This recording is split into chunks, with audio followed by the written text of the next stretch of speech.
Hello, my name's Revenge, and I'm back with another video and new avatar art. Yay! This fine piece is courtesy of my good old Irish friend Brutus. If you like this and want to give her some support, links will be down in the description. But anyway, on to the video. So on my video about communism, I get this long ass comment right here. And the comment I wrote to respond to this garbage ended up being so long that I thought, fuck it, let's make this a video. In this video, I will debunk every point this comment makes. And if you doubt the credibility of what I'm about to say to you, you can always look in the description for sources. They will be linked below. But anyway, let's get started. In his response of me saying that communism is a predatory ideology, he says, most communists choose to be communist because they see the evil of capitalism. I can tell you didn't watch the whole video because you would have seen the listed reasons why communism is predatory. It preys on the ignorant and easily indoctrinated. And when those who can actually challenge their ideas come along, they either run and hide or remove them from the conversation. Just like I was when that communist blocked me because I was challenging her ideas. In his response of me saying that communism does not value creativity, he says, have you heard of the uncompleted hovercraft tank, a tank that could go on land and underwater? That is a pretty creative invention to me. 1. That isn't creative, because amphibious vehicles, at least in concept, have been around since 1770, and the first one built was from the United States in 1805 by Oliver Evans. The British also made amphibious tanks in the 1930s. 2. Sure, it values militaristic creativity for the greater good of the communist state. It doesn't value artistic creativity. Also, your case isn't helped by the fact that it was never completed in a commie society, those of which are consistently failures. It doesn't value music, poetry, film, or art in general, just military tools and propaganda, e.g. communist/socialist realism art style. You can't even be creative with food. Venezuela bans any form of baking outside of the most basic food. They made fucking brownies illegal, for God's sake. Tell me how your liberal arts degree is going to work in a commie state. In his response to forced collectivization, he said, yes, they have to contribute to the country. That is the beauty of communism. Everything you do is going to help other people. The problem is that you are forced to collectivize. When you force people to do something, such as surrendering their land, property, or wealth in its entirety, you risk inciting rebellion. If you worked your ass off in a capitalist society and earned $50,000, you are entitled to it because you worked your ass off to get it. That's the beauty of capitalism. It is a meritocracy. You get paid based on your skill and ability, not your race, sex, or ideology. And even then, we try to compensate for those who can't work due to factors out of their control. Disability, retirement, welfare, social security, food stamps, Medicare, Medicaid, etc. In communist society, if you earn $50,000, the government says, whoa there, buddy, that's too much money for you to have. We're going to steal that from you and give it to someone who didn't earn it, meaning us. In his response to me pointing out how you have no rights in a communist regime, he says, yes, you do have rights in communism, just certain rights. It's very wrong to speak against a country where you get paid as everyone else. Pure equality, no superiority or inferiority. You should be able to criticize a government.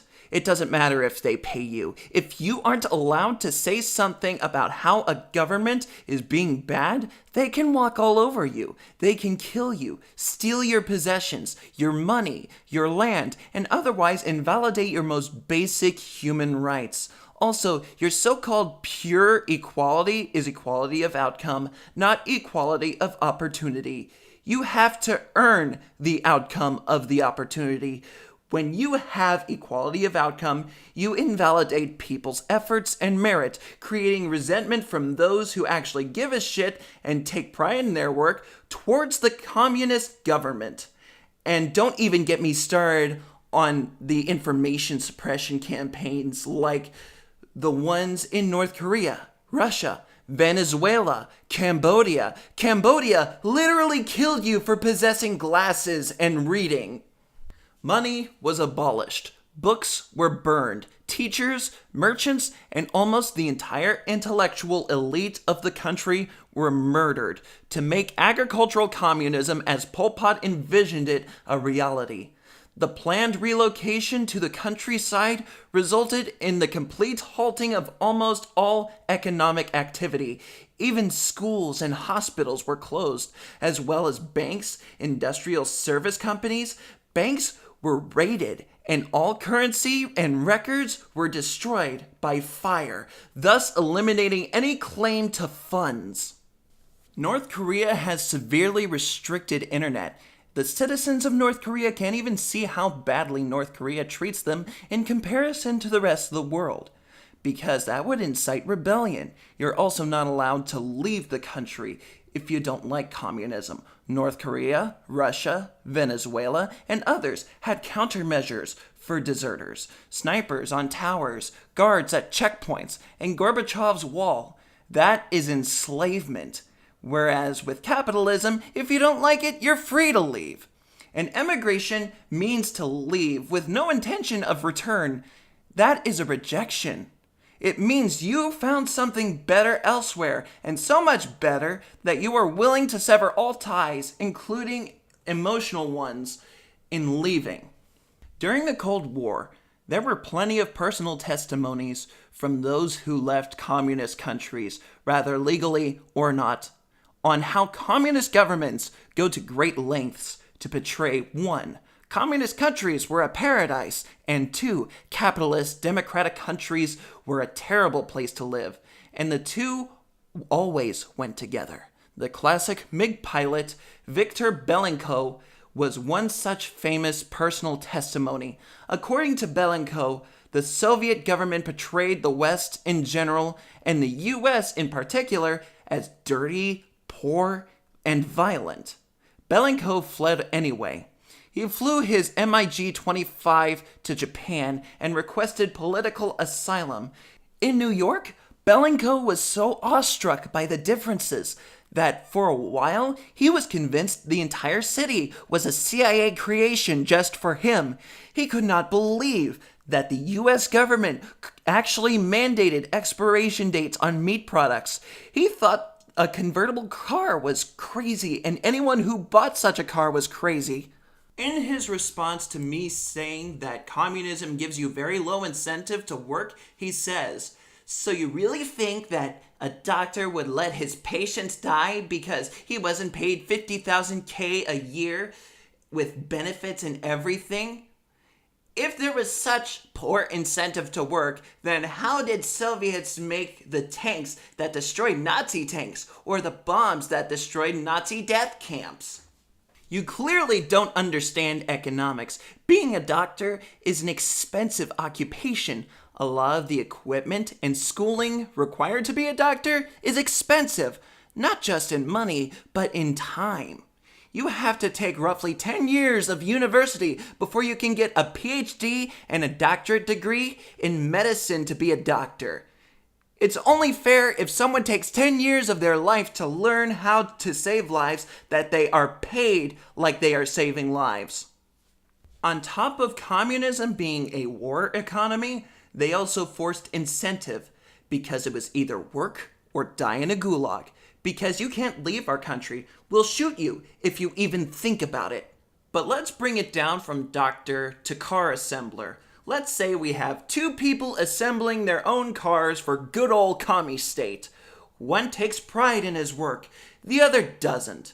Car assembler 1 works hard on his car to meet the standards of the government, while car assembler 2 takes way too long to put it together, puts it together poorly, and is missing parts. They both get paid the same amount, despite 2 fucking up his car. 2 can still get paid, even though he's lazy, while 1 gets no compensation for his devotion to his job and his country. This again creates resentment towards the government. In his response to my pointing out that communism is a militant opposition to imperialism, he said the Nazis were heavily imperialistic. They were about to take over Europe before the Soviets stopped them. A big government with affairs in everything, like the US, is bound to cause war. Just check out North Korea and how the US is planning a bloody nose strike against them. Just because Nazis were imperialistic doesn't mean imperialism as a whole is bad. Guilt by association fallacy. And the US is planning an attack on North Korea because they are illegally violating sanctions from Japan, the UN, and South Korea against them to not do nuclear missile tests. And they're aiming not only at South Korea and Japan, but the USA as well. Hence why the USA is taking action. In his response to the environmental detriment that communism causes, he says, "You literally cited one incident. In fact, the Russians were helping the environment with all the crops they were growing. And besides, so did the filthy capitalists and fascists." Boy! When the Berlin Wall came down and the Iron Curtain was finally lifted to expose the inner workings of communism to Western eyes, one of the more shocking discoveries was the nightmarish scale of environmental destruction. The statistics for East Germany alone tell a horrific tale. At the time of its reunification with West Germany, an estimated 42% of moving water and 24% of still waters were so polluted they could not be used to process drinking water. Almost half the country's lakes were considered dead or dying, unable to sustain fish or other forms of life. And only 1/3 of industrial sewage, along with half of domestic sewage, received treatment. An estimated 44% of East German forests were damaged by acid rain. Little surprise given that the country produced proportionally more sulfur dioxide, carbon dioxide, and coal dust than any other country in the world. Sten Nilsson, a Swedish forest ecologist who was kicked out of East Germany in 1986 for his efforts at collecting data on the health of its forests, said in April 1990 that many forests were dead completely and described the country as on the verge of ecological collapse. The environmental policy of the communist government, according to the environment minister Karl Hermann Steinberg in 1990, was not only badly designed but didn't even exist. Perhaps nowhere suffered more grievous environmental harm than the town of Bitterfeld, translated Bitterfield in English. Its name under the communist regime would prove apt. Pronounced by Der Spiegel as Europe's dirtiest town, Greenpeace, as well as the government statistics suggested, it may have been the filthiest in the entire world. Home to a variety of manufacturing facilities which spewed a witch's brew of chemical and industrial byproducts into the air and water, Bitterfield was nothing less than an environmental horror show. This is how the Washington Post's Mark Fisher described the town in the spring of 1990. Here, rivers flow red with steel mill waste. Drinking water contains many times the European Community's standards for heavy metals and other pollutants. The air has killed so many trees, 75% in the Bitterfield area, that even the most ambitious cleanup efforts now being planned would not reverse the damage. East Germany fills the air with sulfur dioxide at almost 5 times the West German rate, and more than twice the Polish rate, according to a recent study. One chemical plant near here dumps 44 pounds of mercury into the Saale River each day, 10 times as much as the Western German chemical company BASF pumps into the Rhine River each year. A similar story was found in the Soviet Union. In 1990, James Ridgway noted widespread pollution of both the air and drinking water. 40% of the Soviet people live in areas where air pollutants are 3 to 4 times the maximum allowable levels. Sanitation is primitive. Where it exists, for example, in Moscow, it doesn't work properly. Half of all industrial wastewater in the capital city goes untreated. In Leningrad, nearly half of the children have intestinal disorders caused by drinking contaminated water from what was once Europe's most pristine supply. In his response of the class struggle, he says, "The class struggle has been going on since the first civilization, and it is still going on now. In the US, everything is focused on the middle class. Everything is marketed for the middle class. Everything is priced for the middle class. And the lower classes, the people that make the sports cars and the iPhones they tap on all day, are ignored by the government." You're ignoring the finer details of what I'm saying. Communism itself does not erase class struggle as it proclaims, but keeps it going.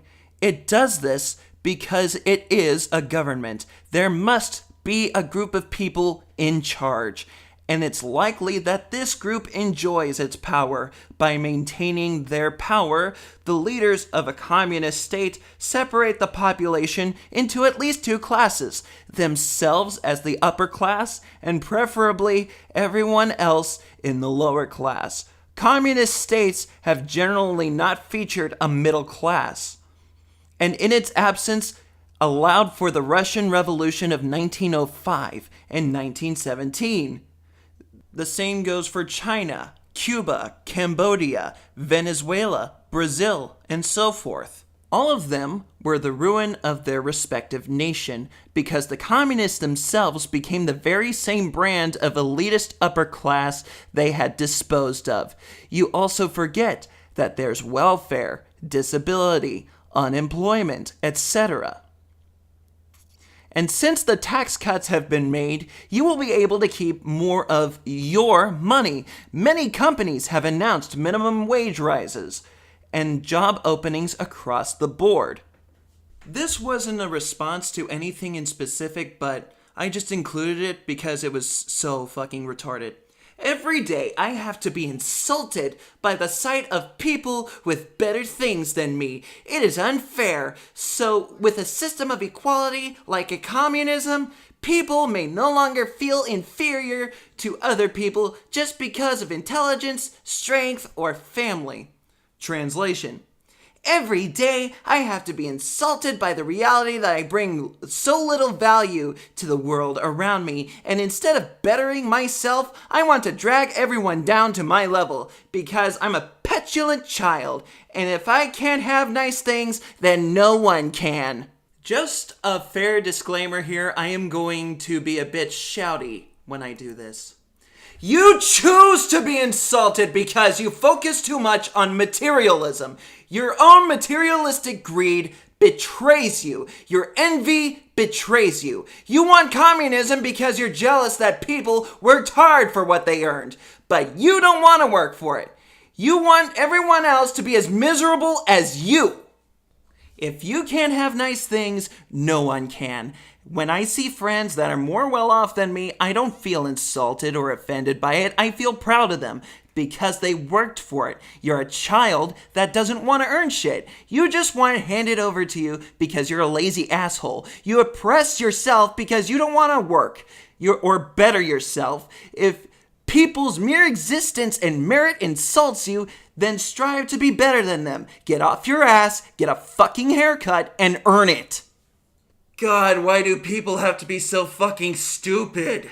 Karl Marx correctly predicted the class struggle And besides, did you even read the Communist Manifesto? Brands are simply capitalist creations which appeals to greed. If you don't eat branded food, you are inferior. Don't have branded clothes, you're inferior. Simple capitalism lives on greed. Whoa there, buddy! Ease up on the tinfoil conspiracy theories. Brands are made to assure quality. Like, for instance, my computer is made by iBuyPower. Their computers are very powerful and very reasonably priced versus other competitors, whose higher-end stuff is unreasonably expensive. Alienware. Apple. I got this tower for only $900, and that's cheap considering the price of computers nowadays. I can run Batman Arkham Knight on max settings with rarely a hiccup. Brands are a way to know where to get the best deals. Hell, if you build this PC from the ground up, it would probably be even cheaper than that by a few $100s. Brands like AMD and Nvidia have their strengths and weaknesses. Nvidia generally have better driver support, and AMD generally slightly has a better value. If you're doing a lot of graphics and video editing, then Nvidia is the better buy because of a technology called CUDA. Some applications benefit from the CUDA cores present on Nvidia graphics cards.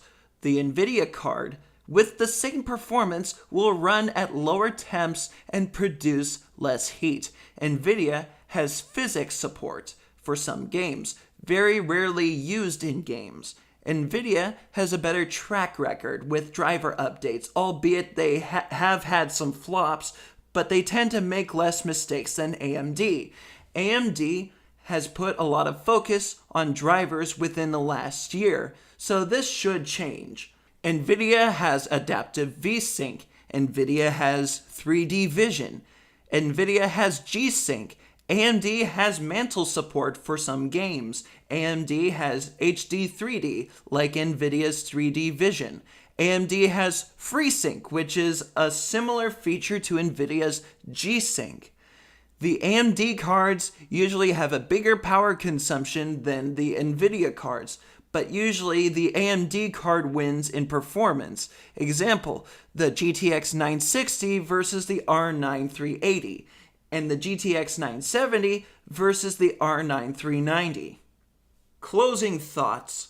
Communism is a system that sounds beautiful on paper, to some, but its execution always ends up being a failure. Famines, mass murder, economic collapse, suppression of information and human rights, these are all consistent factors that plague communist regimes.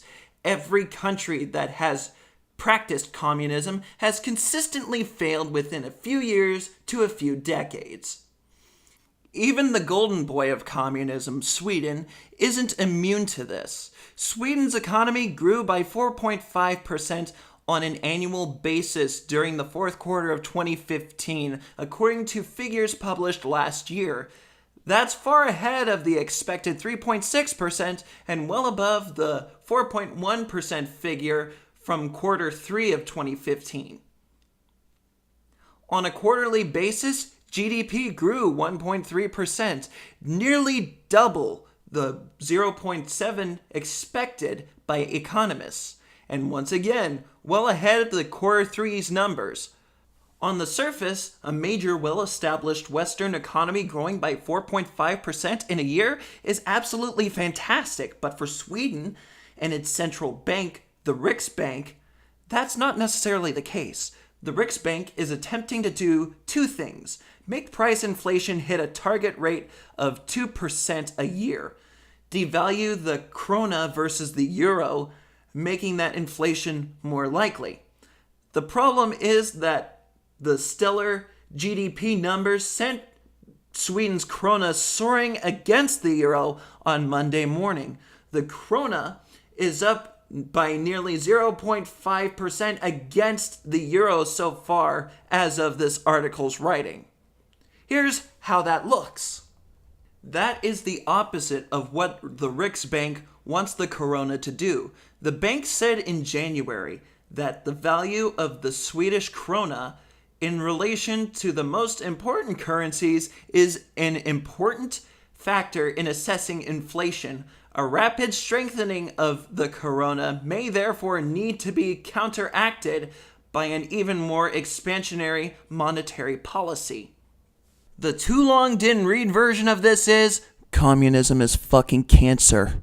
But that about wraps up this video. If you liked it, be sure to like, leave a comment, subscribe, and turn on notifications and set my notification to always. And if you're feeling very capitalistic of yourself, be sure to check the description not only for Brutus and my sources, but for my Bandcamp where you can buy my music with the money that you earned.